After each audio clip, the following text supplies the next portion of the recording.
So definitely we believe having a good relation with all Middle Eastern countries, it's a good thing, and we want to be part of the Ibrahim Accord, but we want also to be sure that we secure a clear path of two-state solution. And today we have a healthy discussion with Mr. President that we're going to work on that to be sure that we can prepare the right situation as soon as possible to have that. I think. Mr. Ilyas, what do you have to say about this whole issue? See, the first rule of Islam and Allah Rasulullah sallallahu alaihi wasallam is that no innocent man, woman and child should be killed. Israel has killed more than 3 lakh innocent Palestinians in the last 70 years. This is also oppression and barbarity, and if in retaliation Hamas is attacking and killing women and children, then it is also barbarity and deserves to be punished. The second point is that the Westerners who bought the Jews of Israel and established the Balfour Declaration in Palestine are the same Westerners who barbarically ruled India for 200 years and destroyed it, and again they are destroying Palestine through Israel. The third and important point is that every time Israel breaks the rules and agreements of international conventions, United Nations, and now it has stopped the food and water supply of more than 20 lakh Palestinians and plans to kill them in mass genocide. And for that every good nation is condemning Israel and its tyrant supporters. The fourth and last point is, from Mahatma Gandhi to Vajpayee and from Vajpayee to Narendra Modi, the stand of India is clear in the United Nations that Israel should accept Palestine as an independent state. The fighting should stop and the two-state theory should be implemented. Palestine will rule independently from Jerusalem to the surrounding areas, and Israel will rule from Tel Aviv. A tyrant like Netanyahu is not understanding this whole issue. Mr. Ilyas, I want to know that you are saying that Jews are committing oppression against Palestine, but the incident that we have seen 3 days ago, is it the right way to counter an opposition? The way women and children were killed, is this the right way? Every next day Israel kills innocent women and children and no news channels broadcast it. There's no debate about it and you never invite me. 3 lakh innocent women and children have been killed by Israel. It is also oppression and terrorism. The innocent women and children killed by Hamas, it is also terrorism. Strict action should be taken against both of them and they should be punished till they regain their senses and all the lives of innocents are saved. BJP MPs were speaking against terrorism. I appreciate it. Sadhvi Pragya terrorist. These are the people who released terrorist Colonel Purohit and made him a member of parliament. He is the one who killed innocent Indians in a masjid with a bomb blast, and Shahid Hemant Karkar have exposed him. Ilyas साहब क्या कहना चाहते हैं इस पूरे मसले पर आप? देखिए, सबसे पहले इस्लाम का हुक्म अल्लाह रसूलुल्लाह का है कि किसी भी मासूम मर्द, औरत और बच्चे को ना मारा जाए। तो इजराइल ने जो 3 लाख से ज्यादा को मार दिया पिछले 70 सालों में फलस्तीनियों को, ये भी जो जुल्म और बर्बरियत है। और हमास पलटा कर अगर औरतों बच्चों को मार रहा है तो वो भी बर्बरियत है। दोनों को उसकी सजा मिलनी चाहिए। दूसरी बात, बाल्फोर डिक्लेरेशन के थ्रू अंग्रेजों ने इजराइल को, यहूदियों को लाकर फलस्तीन में बसाया। वही अंग्रेज जो 200 साल तक हम पर बर्बरियत से, बर्बरता से हुकूमत करके भारत को बर्बाद करे, वही अब फलस्तीनियों को बर्बाद कर रहे हैं इजराइल के थ्रू।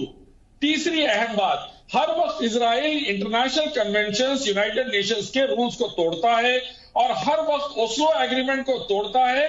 20 लाख से ज्यादा फलस्तीनियों का खाना पानी बंद कर उनको मारने की प्लानिंग जिनोसाइड पर उतारू है।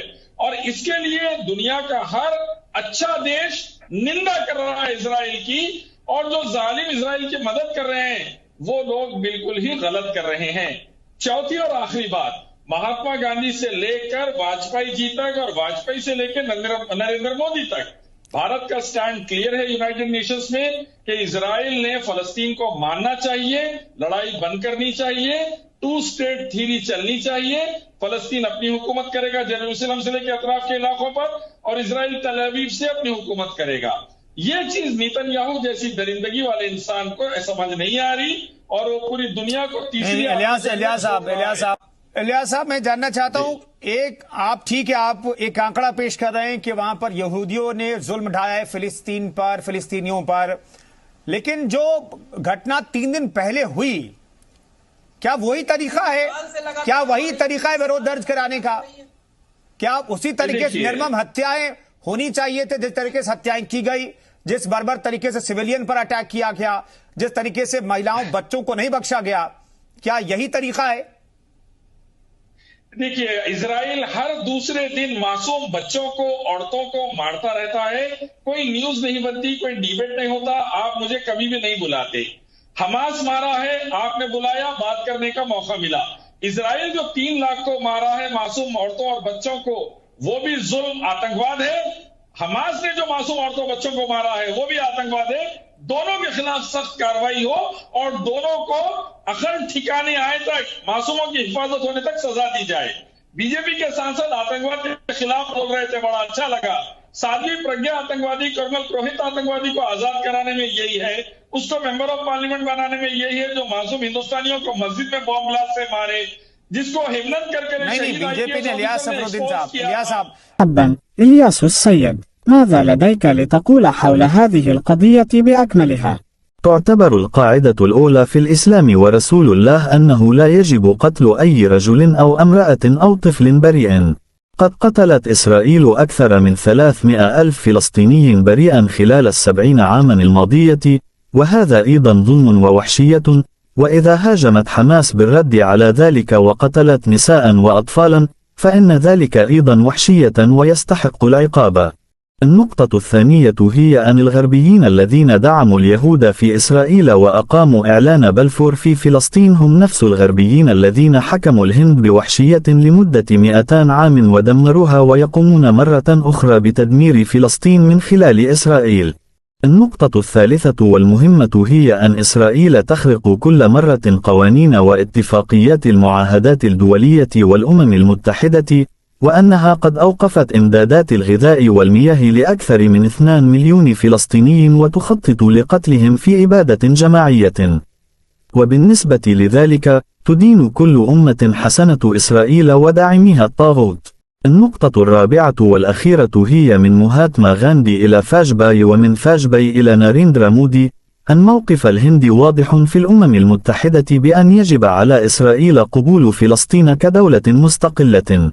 يجب أن تتوقف المعركة ويجب تنفيذ نظرية الدولتين، حيث ستحكم فلسطين بشكل مستقل من القدس إلى المناطق المحيطة، وستحكم إسرائيل من تل أبيب. لا يفهم طاغوت مثل نتنياهو هذه القضية بشكل كامل. السيد إلياس، أرغب في معرفة رأيك في أنك تقول أن اليهود يرتكبون ظلما ضد فلسطين، لكن الحادثة التي شاهدناها قبل 3 أيام هل هي الطريقة الصحيحة لمواجهة المعارضة، الطريقة التي تم فيها قتل النساء والأطفال؟